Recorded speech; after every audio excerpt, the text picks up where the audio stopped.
नमस्कार दोस्तों, स्वागत है आपका अपने चैनल और मैं हूं स्वतंत्र।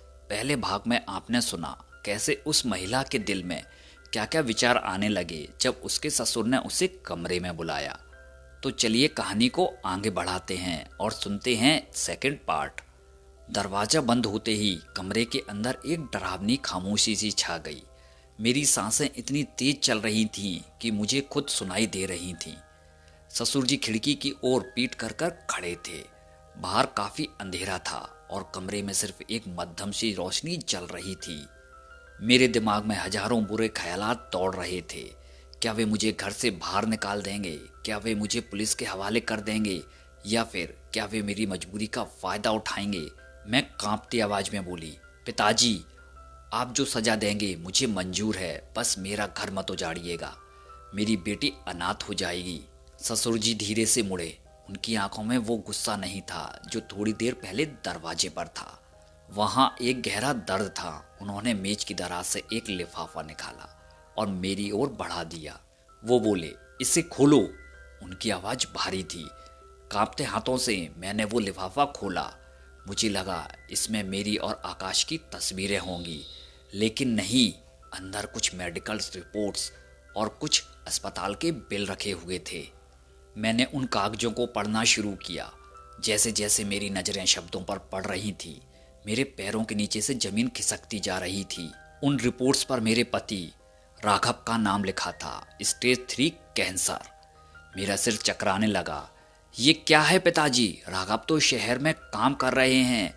वो तो हर हफ्ते मुझे पैसे भेजते हैं। ये रिपोर्ट्स गलत हैं। मैं चिल्लाने लगी जोरों से। दोस्तों, ससुर जी ने मेरे कंधे पर हाथ रखा और मुझे कुर्सी पर बैठाया। नहीं बहू, ये सच है। राघव शहर में किसी कारखाने में काम नहीं कर रहा। वो पिछले 6 महीने से शहर के सरकारी अस्पताल में कैंसर वार्ड में भर्ती है। मेरी आंखों के सामने अंधेरा छा गया। जिस पति को मैं धोखा दे रही थी, जिसे मैं सीधा और काम में व्यस्त समझकर कोस रही थी, वो मौत से लड़ रहा था। ससुर जी बताने लगे, राघव को जब अपनी बीमारी का पता चला बेटा, तो वो टूट गया था। उसने मुझसे वादा लिया कि पिताजी, कि मैं तुम्हें कुछ भी ना बताऊं। उन्होंने कहा था, पिताजी, मेरी पत्नी अभी जवान है, मेरी बेटी छोटी है। अगर उन्हें पता चला कि मैं मरने वाला हूं तो वो जीते जी मर जाएंगी। उन्हें लगने दीजिए कि मैं काम के सिलसिले से बाहर हूं। वो अस्पताल के बेड पर लेटे लेटे भी सिर्फ तुम्हारे और पोती के बारे में पूछता था बेटी। यह सब कहते कहते ससुर जी की आंखों से आंसू बहने लगे। वो जो हर महीने पैसे आते हैं वो उसकी कमाई नहीं है बेटा। मैंने अपनी पुश्तैनी जमीन का एक हिस्सा बेच दिया है ताकि तुम्हें और पोती को कभी किसी चीज की कमी महसूस ना हो और राघव का इलाज अच्छे तरीके से चल सके।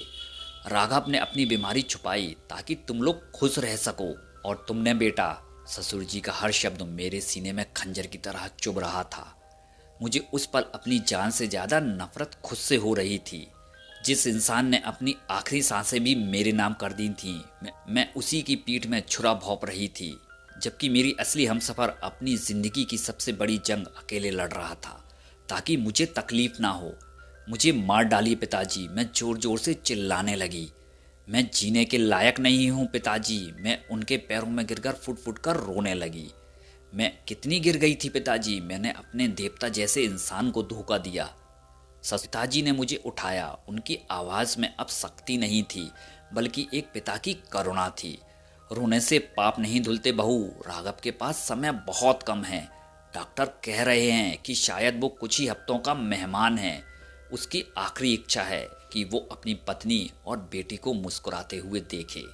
मैंने आंसू पोंछे और कहा, मैं अभी उसके पास जाऊंगी। मैं उसे सब बता दूंगी। मैं उससे माफी मांगूंगी।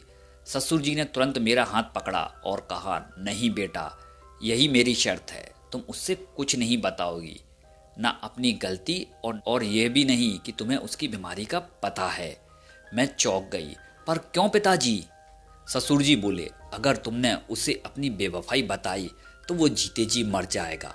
वो इस यकीन के साथ मरना चाहता है कि उसकी पत्नी उससे बहुत प्यार करती है और उसका परिवार सुरक्षित है। अगर तुमने सच बता दिया तो तुम अपना बोझ तो हल्का कर लोगी, लेकिन उसकी मौत को और दर्दनाक बना दोगी। उनकी बात सुनकर मेरा कलेजा मुंह को आ गया। तो मुझे क्या करना होगा पिताजी? तुम्हें वापस वही आदर्श बहू और प्यारी पत्नी बनना होगा। तुम्हें अगले कुछ दिनों तक उसके सामने दुनिया की सबसे खुश औरत होने का नाटक करना होगा बेटा। तुम्हें उस आकाश का नामो निशान अपनी जिंदगी से मिटाना होगा। क्या तुम ये कर पाओगी? क्या तुम अपनी गलती का बोझ अपने दिल में दबाकर उसे एक सुकून भरी मौत दे पाओगी? वह रात मेरी जिंदगी की सबसे लंबी रात थी। मैंने उसी वक्त आकाश का नंबर ब्लॉक किया और उसका दिया हुआ हर तोहफा जला दिया। हर जलती हुई चीज के साथ मुझे अपनी गलतियों का एहसास हो रहा था। अगले दिन ससुर जी मुझे लेकर शहर के अस्पताल पहुंचे। जैसे ही मैंने वार्ड का दरवाजा खोला, सामने बेड पर राघव लेटा हुआ था। वो बहुत कमजोर हो गया था, उसके बाल झड़ चुके थे, लेकिन जैसे ही उसने मुझे देखा, उसके बेजान चेहरे पर एक चमक आ गई। तुम यहाँ? पिताजी ने तुम्हें क्यों बुलाया? मैंने तो कहा था कि काम बहुत है, उसने लड़खड़ाती आवाज में मुझसे कहा। मैंने अपने आंसुओं को अंदर धकेला और एक झूठी मुस्कान ओढ़ ली। मैंने उसका हाथ पकड़ा, वो हाथ जो कभी बहुत मजबूत हुआ करता था, अब सिर्फ हड्डियों का ढांचा था। बहुत काम कर लिया आपने, अब थोड़ा आराम कीजिए, मैं आ गई हूं ना, मैंने कहा। मेरे अंदर चीखें निकल रही थीं, मेरा दम घुट रहा था, लेकिन ससुर जी की शर्त के मुताबिक मुझे शांत रहना था। अगले 10 दिन मैंने अस्पताल के उसी कमरे में गुजारे। मैंने राघव की वो सेवा की जो शायद मैं पूरी जिंदगी नहीं कर पाती। मैं उसे चुटकुले सुनाती, पुरानी बातें करती और वो बस मुझे निहारता रहता। एक शाम राघव ने मेरा हाथ जोर से पकड़ा और बोला, मुझे पता था मेरी पत्नी मेरा इंतज़ार करेगी, अब मैं चैन से सो सकता हूँ।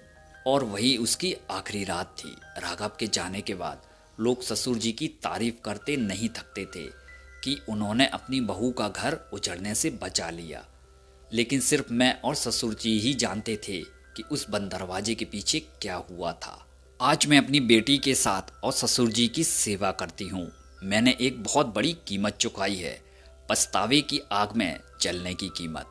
ससुर जी ने मुझे जो मौका दिया, उसने मुझे बर्बाद होने से तो बचा लिया, लेकिन मेरे दिल पर लगे उस दाग को कभी नहीं मिटा पाया।